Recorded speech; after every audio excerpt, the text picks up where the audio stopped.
अस्सलामुअलैकुम everyone, welcome to my channel love spells cheerful lovers. तो कैसे हो आप सब? होप आप सभी अच्छे होंगे। मैं भी ठीक हूँ। तो बिना वक्त ज़ाय किए हम शुरू करेंगे कहानी तुम मिले तो हम बने पार्ट 49। सीधा स्टोरी से शुरू करना चाहते हैं। प्रीत की हालत ने पूरी तरह से आयशा को तोड़ कर रख दी थी। वो खुद ही खुद को संभाल नहीं पा रही थी, तो वो प्रीत को कैसे संभालेगी?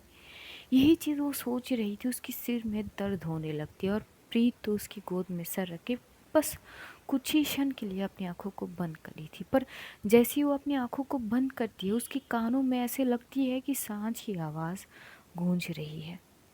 वो अपनी एकदम से कान में हाथ कस के पकड़ लेती है। ये देख के आयशा बोलती कि क्या हो गई है? तुम ठीक हो प्रीत? प्रीत एकदम से उठ के बैठ जाती है और वो आयशा की ओर देखती है। आयशा बोलती कि क्या हो गई है?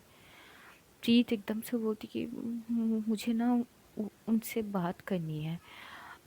क्या मैं उनसे एक बार, एक आखिरी बार मैं उनसे बात करना चाहती हूँ। बस वो मुझे एक बार सारी चीज़ बोल देना कि क्यों वो मेरे साथ ये सारी चीज़ करी है, क्यों मुझे इस तरह से छोड़ के गई है। बस एक बार, मुझे एक बार उनसे बात करनी है। मुझे ये ना मुझे महसूस हो रही है कि कोई तो वजह है ना कि वो ये चीज़ करी है। कुछ कुछ तो वजह होगी ना। वो मजबूरन में शायद ये सारी चीज़ करी है। तभी आयशा एकदम से उसे हक करती है। बच्चा, शांत हो जाओ। मुझे नहीं पता, मैं ज़्यादा कुछ नहीं बता सकती तुम्हें। धीरे धीरे तुम्हें सारी चीज़ पता चल जाएगी। रही बात उससे बात करने की चीज़ है, तो मुझे भी नहीं पता कि मैं उसे उसके साथ कांटेक्ट कैसे करूं।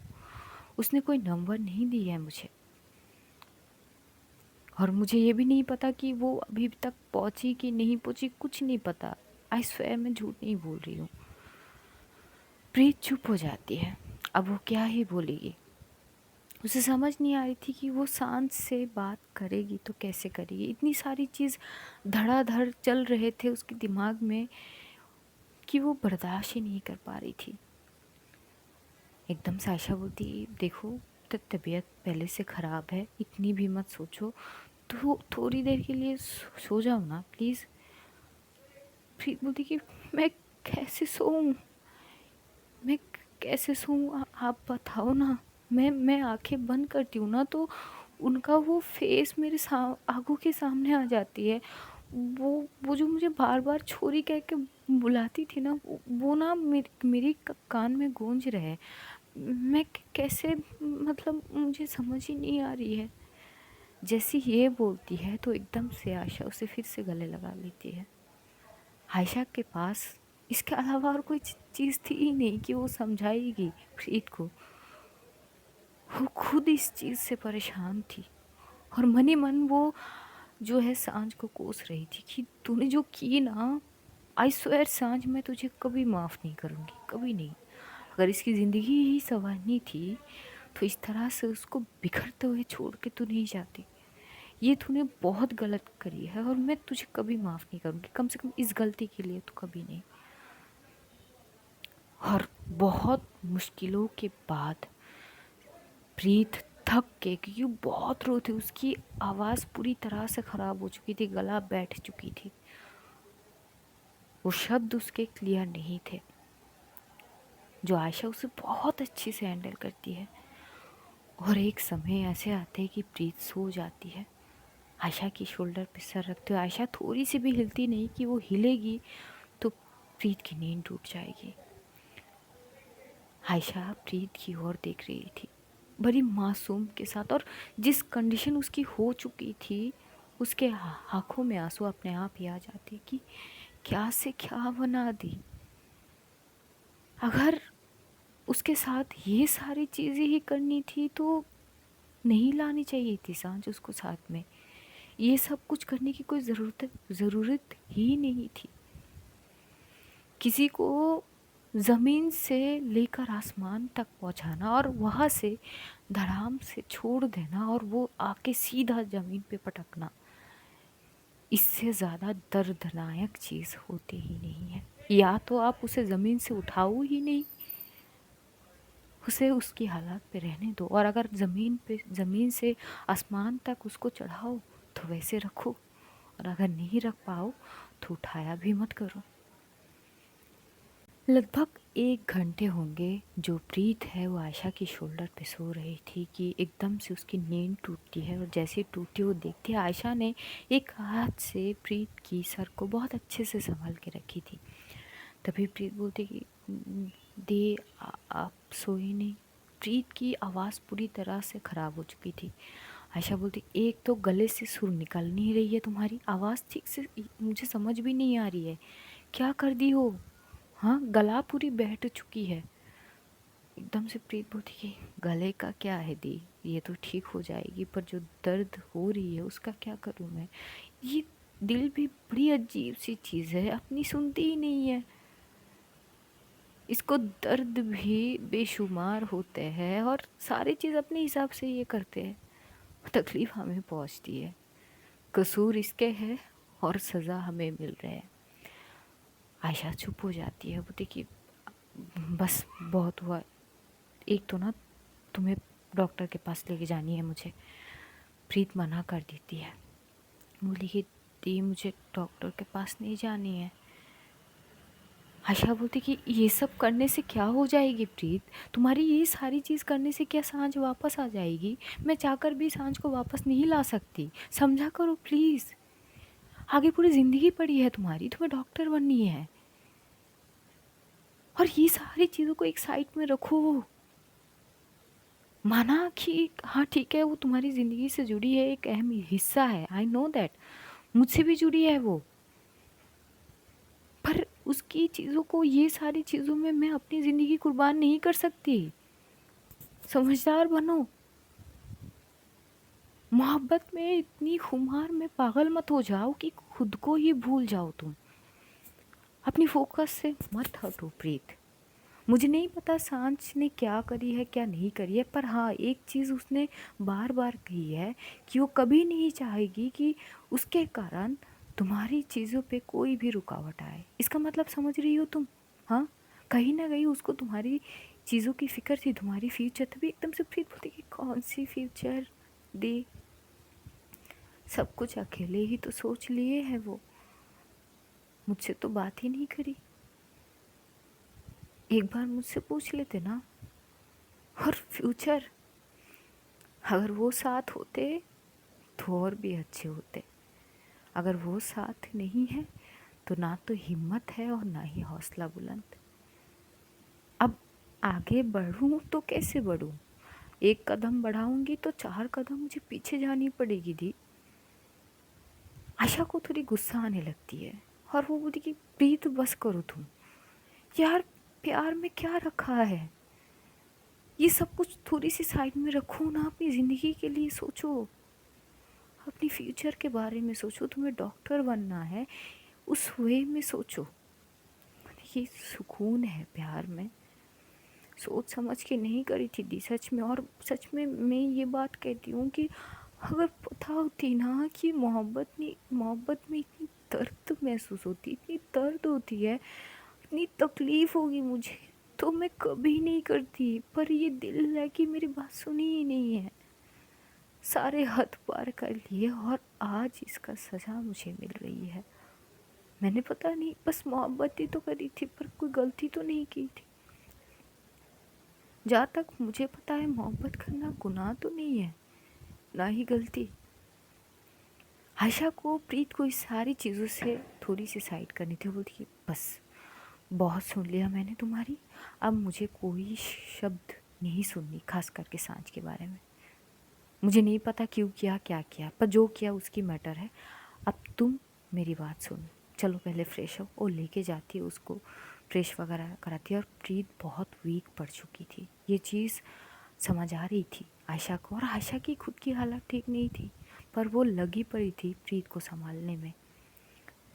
सुबह ही लगभग 9 बज चुके थे, युवराज का कॉल आता है, और युवराज भी बहुत परेशान था। उसे ये चीज़ एक्सेप्ट करने में पूरा रात लग जाता है कि प्रीत और सांझ एक दूसरे से प्यार करता है, क्योंकि कहीं ना कहीं युवराज भी सांझ को पसंद करता था। लेकिन आखिरकार वो उस चीज़ को एक्सेप्ट कर लेता है और उसे भी प्रीत का फिक्र सताने लगता है। तो सुबह होते ही वो आयशा को कॉल करता है कि वो प्रीत वो ठीक है ना। आयशा बोलती कि क्या बताऊँ यार, फ्रेश होने गई है यार, इसकी हालत देख के ना मुझे बहुत लाचारी वाली फीलिंग आ रही है। मैं चाहकर भी इस लड़के के लिए कुछ कर नहीं पाऊँगी, कुछ नहीं। ये जो मुझे दी बोलती है ना, पर मैं वो रिस्पॉन्सिबिलिटी निभा ही नहीं पाऊँगी। उसे तकलीफ़ हो रही है, मेरी आँखों में चुभ रही है उसकी तकलीफ़, मैं देख पा रही हूँ। सांझ ने बस एक चीज़ों को मेरे हाथ पे थाम के चली गई। मुझे नहीं पता, पर अगर वो इस वक्त इस लड़की को देखती ना तो खुद से नफ़रत करने लगती। I am damn sure. बस एक ही रात में अगर इसकी ये कंडीशन है तो हमें तो नहीं पता कि वो कब तक आएगी, आएगी भी या नहीं, नहीं पता क्या हालत होगी इसकी। एक बार भी नहीं सोची है क्या उसने? तभी युवराज को देखी, कुछ तो मजबूरी होगा ना उसका, तभी वो ये डिसीजन लिया है। आयशा चुप हो जाती है। वहाँ प्रीत एकदम से आती है तो आयशा युवराज से बोलती है कि बाद में बात करती हूँ, पहले मैं इसको थोड़ी कुछ खिला देती हूँ, दवाई वगैरह। ठीक है, और अपना भी ध्यान रखना। युवराज कॉल कट कर देता है। वह आयशा बेहद अच्छी से प्रीत की ख्याल रखती है उसकी। जैसे वो फ्रेश हो जाती है वो उसके लिए कुछ बना लेते हैं। प्रीत के गले से खाना उतर ही नहीं रहे थे, गले में बार बार अटक रहे थे, खांसी हो रही थी। तो आशा उसे पानी दे रही थी, बोलती कि बस करो, इतना मत सोचो ना, क्या सोच रही हो। प्रीत की आंखों में से आंसू आ रहे थे।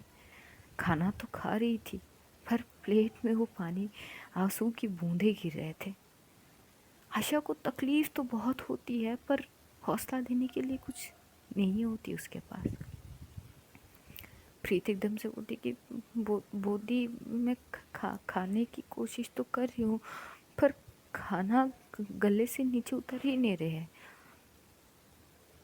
तो एकदम से आयशा बोलती कि आराम से खाओ, कोई जल्दबाजी नहीं है। खाना वगैरह खाते हैं, प्रीत को दवाई दिए जाते हैं और प्रीत सांझ के कमरे में जाके बैठ जाती है। हर एक कोना कोना उसे सांझ की याद दिला रही थी। बस एक ही तो दिन हुए थे सांझ को गए हुए और एक ही दिन में प्रीत की हालत इतनी बदतर हो चुके थे कि देखने लायक तो थे नहीं।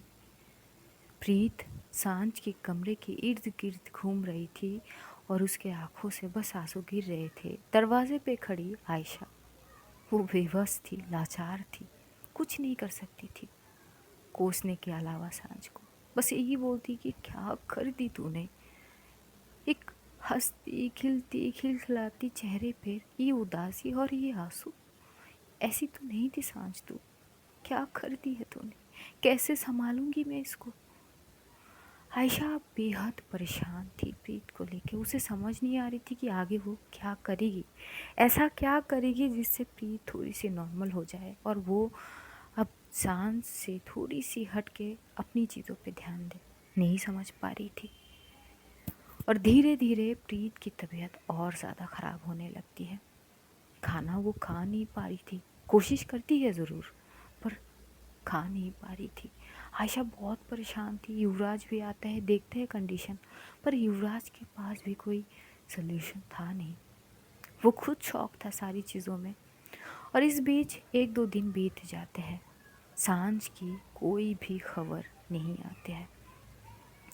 आयशा बहुत परेशान थी क्योंकि एक दो दिन में वो सांझ की फ्लैट से भी बाहर नहीं आई थी। वो प्रीत के साथ चौबीसों घंटे रहती है, उसकी ध्यान रखती है। ये सब करते करते कहीं ना कहीं आयशा की भी तबीयत ठीक ख़राब होने लगते हैं। वो तो भला है कि आयशा ने अपनी मॉम से बात करी थी, अपनी फैमिली से, वो सपोर्टिव थे। वो ज़्यादा डिटेल्स में तो नहीं पर कुछ चीज़ें बता दी थी, तो उसके फैमिली बहुत सपोर्ट करती कि ठीक है तुम अभी उस बच्ची के साथ रहो, उसका ध्यान रखो, कोई बात नहीं, और कोई भी ज़रूरत पड़े तो बोल देना। लेकिन आयशा की टेंशन बढ़ ही जा रही थी। दूसरी ओर जो प्रीत की प्रिंसिपल मैम थी वो एकदम से कॉल करती है प्रीत के नंबर पे, पर प्रीत फ़ोन उठाती नहीं है।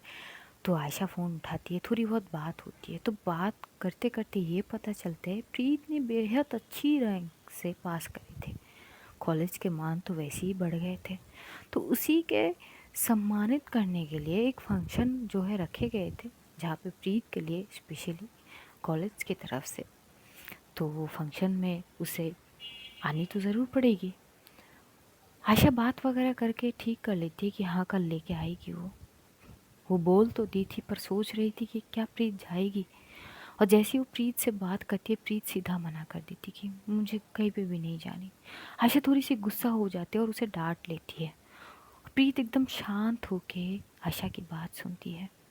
अगले दिन जो है शाम के वक्त वो फंक्शन थे, वहाँ पे आयशा प्रीत को जैसे तैसे तैयार करके ले जाती। प्रीत शांत थी, बस आयशा की कही हुई बात को मान रही थी। और जैसे वो कॉलेज पहुँचती है, एंजल इतनी दिन तक आई नहीं थी, क्योंकि जब भी वो आने की कोशिश कर रही थी युवराज मना कर देता था, क्योंकि उसको भी समझ आ गया था कि प्रीत के कंडीशन कुछ अच्छे खासे नहीं है, और अगर एंजल खुद जाएगी तो पता नहीं उसके वो खुद परेशान हो जाएगी। और अभी प्रीत को आयशा संभाल रही है, तो बेहतर है कि आयशा ही संभाले। यही सोचते हुए युवराज एंजल को जाने नहीं दी। लेकिन आज जब प्रीत को एंजल देखती है, वो शॉक्ड हो जाती है कि 3-4 दिन में ये क्या हालत बना के रखी है। वो आती है, प्रीत से बात करने की कोशिश करती है, पर प्रीत बात करती ही नहीं है। वो बार बार पूछ रही थी कुछ, पर प्रीत की ध्यान जाती ही नहीं है। वो बस साइड पे खड़ी थी, आयशा की हाथ को कस के पकड़ी हुई। एंजल बहुत शौक थी, वो आयशा की ओर देखते हुए देखी, दी इसको क्या हो गई है, ये ठीक नहीं लग रही है, कि क्या हालत बना के रखी है। तभी आयशा बोलती कि एंजल, कुछ चीज़ों की सवाल मैं नहीं दे सकती, बस इतना मान लो कि तुम्हारी दोस्त ठीक नहीं है, उसे हम सबकी ज़रूरत है।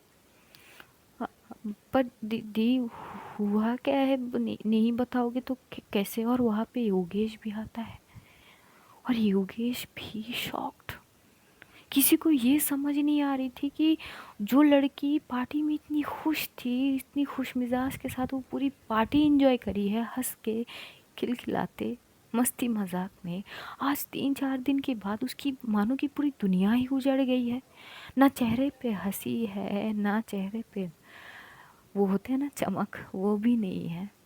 फीकी सी, बस एकदम शांत गुमसुम सी एक साइड पे खड़ी, मानो उसे कुछ सुनाई ही नहीं दे रही है। आसपास के इतनी शोर हो रहे हैं, टीचर्स प्रीत के लिए कुछ अच्छे बातें बोल रहे हैं, किसी का कोई ध्यान नहीं थी प्रीत पे। प्रीत की ध्यान नहीं थी किसी पे भी, बस वो एक साइड पे खड़ी होके जम के आशा की हाथ पकड़ी हुई थी। अब उसे भीड़ से सफोकेशन होने लगती है। आयशा प्रिंसिपल के पास जाते बोलती कि मैम, इसकी कुछ हेल्थ कंडीशन है, प्लीज़ आप प्रीत की इस चीज़ों को थोड़ी पहले मतलब ख़त्म कीजिए, मुझे इसको लेके जानी पड़ेगी घर। तो प्रिंसिपल भी इतने अंडरस्टैंडिंग थे, सारी चीज़ वहाँ पे फंक्शन ख़त्म हो जाते हैं, उसको कॉलेज से सम्मानित करे जाते हैं। सब बेहद खुश थे, और प्रीत को एज ए एग्ज़ाम्पल के तौर पे बोला जाता है कि इससे सीखो, इस गांव से आई है और आखिर सिर्फ आखिरी सेमेस्टर के एग्ज़ाम देके अगर इतनी अच्छी रैंक कर सकते हैं, तो तुम लोग क्यों नहीं कर सकते हो। जज्बा होनी चाहिए चीज़ें करने की। कुछ चीज़ें बताते हैं, और वहाँ से जो आशा थी वो प्रीत को लेके घर की ओर बढ़ने लगती है। लेकिन जैसे वो घर के ओर पहुँचेगी, आधे रास्ते में थी, प्रीत एकदम से आशा की ओर देखते हुए बोलती कि दे। तभी आशा बोलती कि हाँ बोलो, मुझे उस घर पे नहीं जानी है। आयशा एकदम से ब्रेक लगाती है, बोलती कि मतलब दी, मुझे ना वो घर में बहुत घुटन सी महसूस होती है, मुझे सांस नहीं ले, मतलब मैं सांस नहीं ले पाती वहाँ पे, आप मुझे कहीं और लेके चलो ना, मुझे वहाँ पे नहीं जानी है। आयशा थोड़ी सी शॉक थी, पर वो क्या बोलेगी। वो बोलती कि प्रीत, पर कहा, मुझे नहीं पता कहाँ लेके जाओगी, अपने साथ लेके चलो ना मुझे, कहीं पे भी, बस मुझे वहाँ पे दोबारा नहीं जानी है।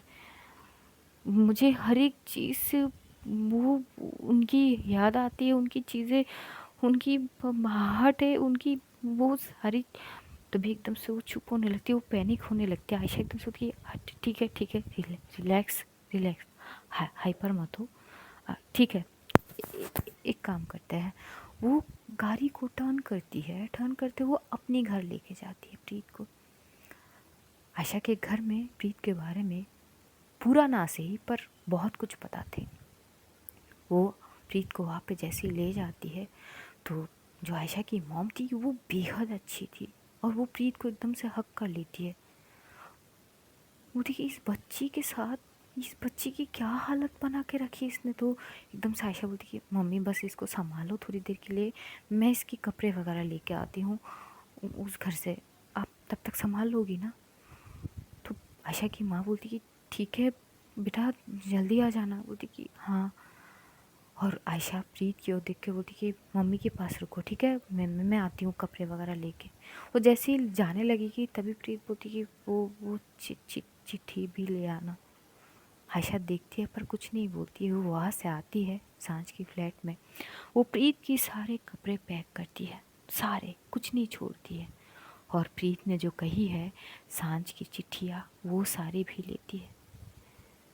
सारी चीज़ वो पैक वगैरह करके फ्लैट को वो लॉक कर देती है और वहाँ से वो निकलती है।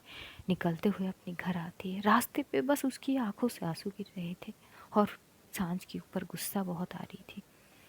युवराज का बार बार फ़ोन आ रहा था तो एकदम से वो ब्लूटूथ कनेक्ट करती है, बोलती कि हाँ बोल, क्या हुआ, सब ठीक है ना, प्रीत ठीक है ना। तभी आयशा बोल पड़ती कि यार मुझसे क्या पूछ रहा है, तुझे खुद पता है कि वो ठीक है नहीं है।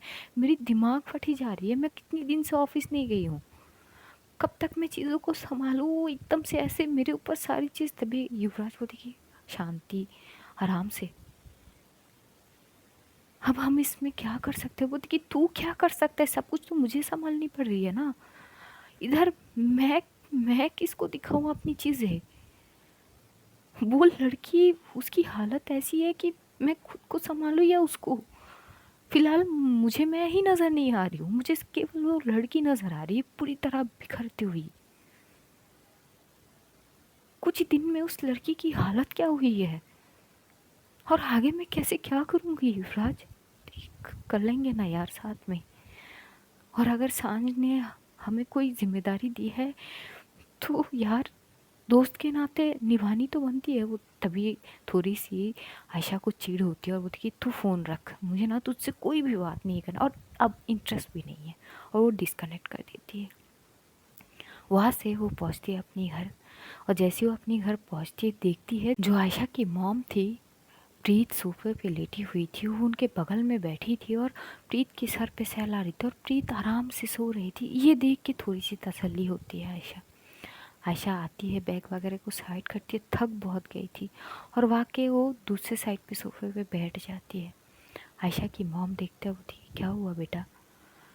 माँ समझ नहीं आ रही, इसको कैसे संभालूं, इस हालत में मैं क्या करूँ इसका। तभी एकदम से आयशा की मॉम बोलती है कोई बात नहीं बेटा, हम मिलके संभाल लेंगे। सोचो कि सच में ये तुम्हारी बहन है। तभी आयशा बोलती कि माँ मैं मान चुकी हूँ पर अपनी बहन को इस हालत में नहीं देख सकती ना। आपको पता है ये ना बहुत क्यूट है, ये इसकी बातें ना सुनूंगी तो हंसोगी। मुझे वो वाली प्रीत वापस चाहिए पर मुझे समझ नहीं आ रही कि मैं वापस कैसे लाऊंगी। तो आयशा की मॉम आती है, उसे हक करती बोलती कि बेटा ज़ख्म भरने में थोड़ी सी वक्त तो लगती है, शायद इस बेटी को भी थोड़ी सी वक्त लगेंगे और हम है ना। तो आयशा चुप हो जाती है। यहाँ से एक नए पड़ाव का आरंभ होते हैं। कुछ दिन ऐसे और बीत जाते हैं और इस दौरान सांझ का कोई भी पता नहीं थी। हालांकि जो आयशा और युवराज है ये दोनों बहुत कोशिश कर रहे थे कि कोई भी कांटेक्ट मिल जाए सांझ की, पर नहीं मिलती है। कुछ दिन और बीत जाते हैं। इस बीच एंजल का आना जाना रहती है आयशा के घर पे। प्रीत एकदम जो बोलती थी अब वो एकदम से शांत हो चुकी थी, एकदम चुप। ज़्यादा बातें वो करती नहीं थी। आयशा से बात करती थी, एंजल से कर लिया करती थी, आयशा की मॉम से बहुत कनेक्टेड थी, इतनी दिन में वो कनेक्ट हो चुकी थी। तो वो लोग जो भी बोलते हैं वो चुप से बस सुनती है और करती है, पलट के जवाब नहीं देती। कुछ भी कहो आराम से कर लेगी। अब वो रोती नहीं है, शायद आंसू सूख चुके होंगे। धीरे धीरे और वक्त बीत जाते हैं। अब थी जो है प्रीत की मेडिकल कॉलेज में एडमिशन, और आयशा खुद अपने साथ में लेके जाके बेस्ट मेडिकल कॉलेज में उसका एडमिशन करा देती है। प्रीत भी चुपचाप आयशा के साथ जाते हैं। वो जाती है और आयशा जैसे जैसे चीज़ें बोल रही थी वो भी वैसे वैसे चीज़ों को कर रही थी।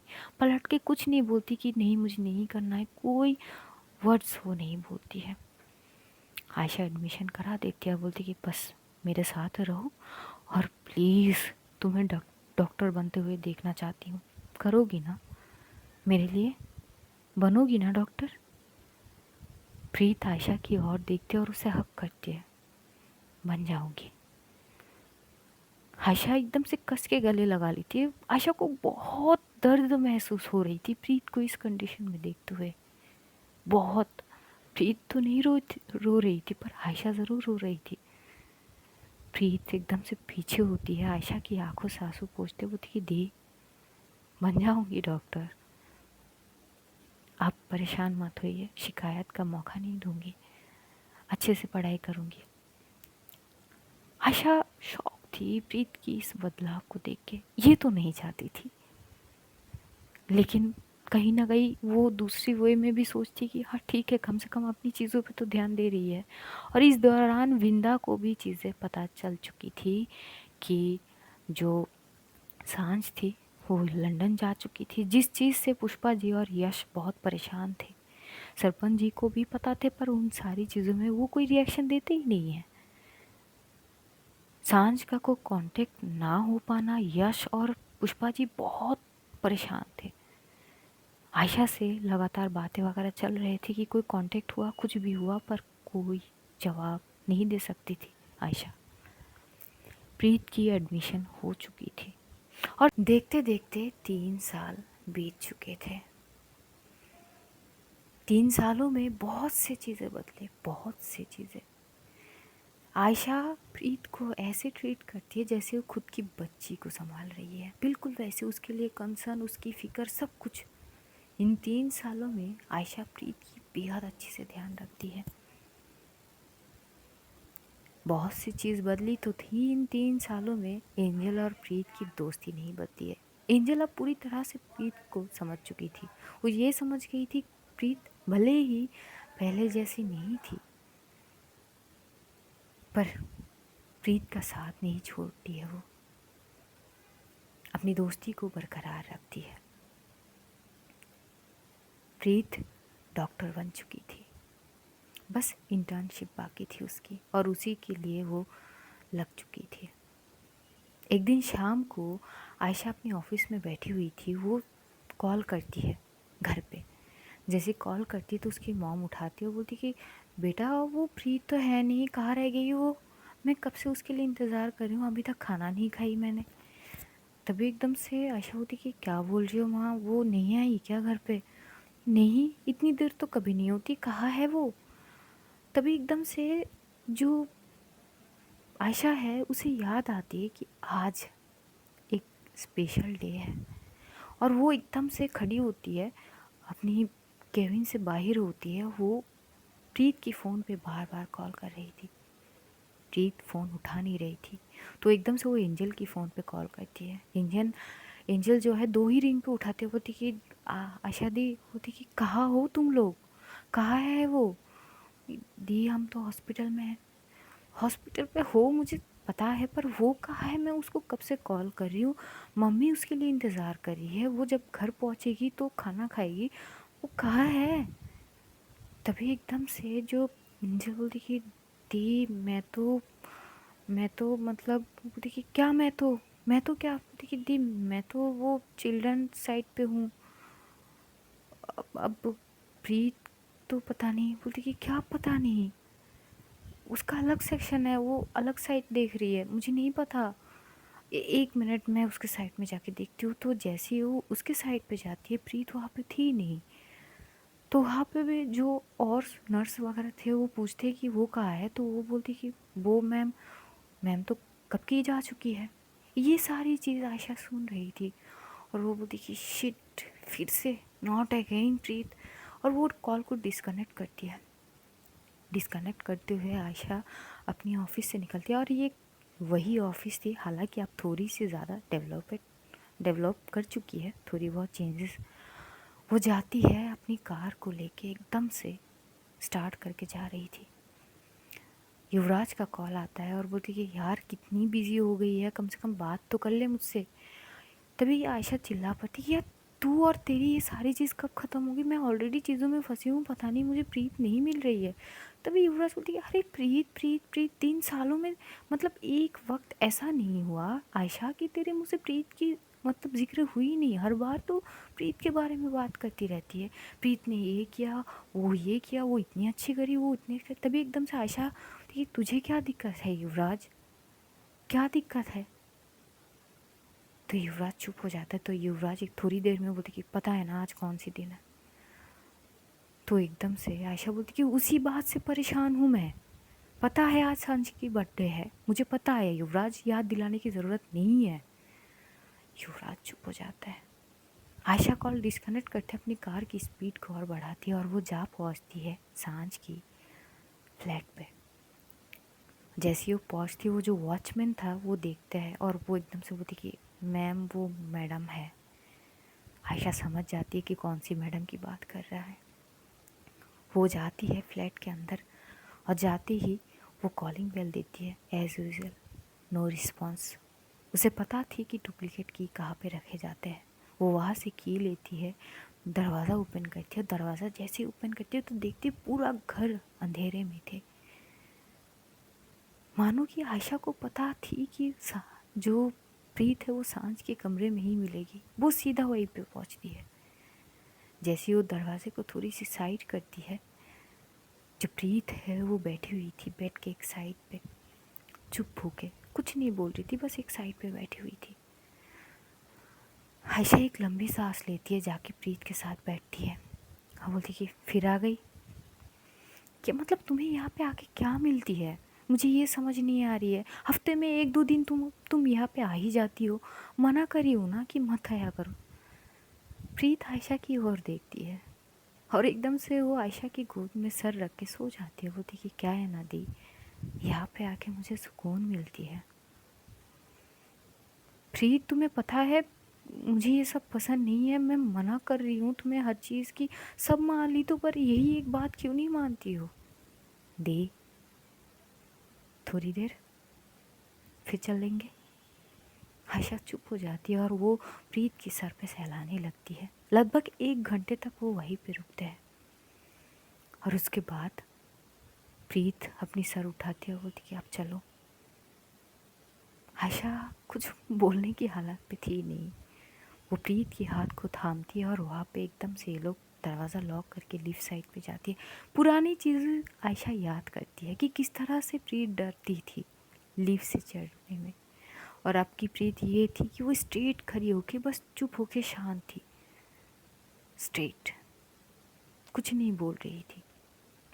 तब में और अब में फ़र्क बहुत हो चुके थे और ये लोग सांझ के फ्लैट से निकल जाते हैं और अपनी घर की ओर जाती है। और जैसे घर की ओर पहुँचते आयशा की मॉम एकदम से थोड़ी सी डांट देती है प्रीत को कि कितनी बार कहा है तुम्हें कि जल्दी जल्दी घर आया जाया करो, एक बार में बात समझ नहीं आती क्या। तो एकदम से प्रीत हक कर लेती है, बोलती कि सॉरी आगे से नहीं होगी। तो आयशा की मॉम भी कुछ बोल नहीं पाती है। इन 3 सालों में बहुत सी चीज़ें चेंजेस के साथ साथ आयशा की और युवराज की प्रयास भी नाकाम हुआ सांझ को ढूंढने में, उससे कांटेक्ट करने में। एक बार के लिए भी सांझ की कोई खबर ये लोग निकाल नहीं पा रहे थे। यहाँ तक कि युवराज एक बार लंदन से होके आया था और सांझ को हर जगह पे ढूंढा था, पर सांझ कहीं नहीं मिले थे।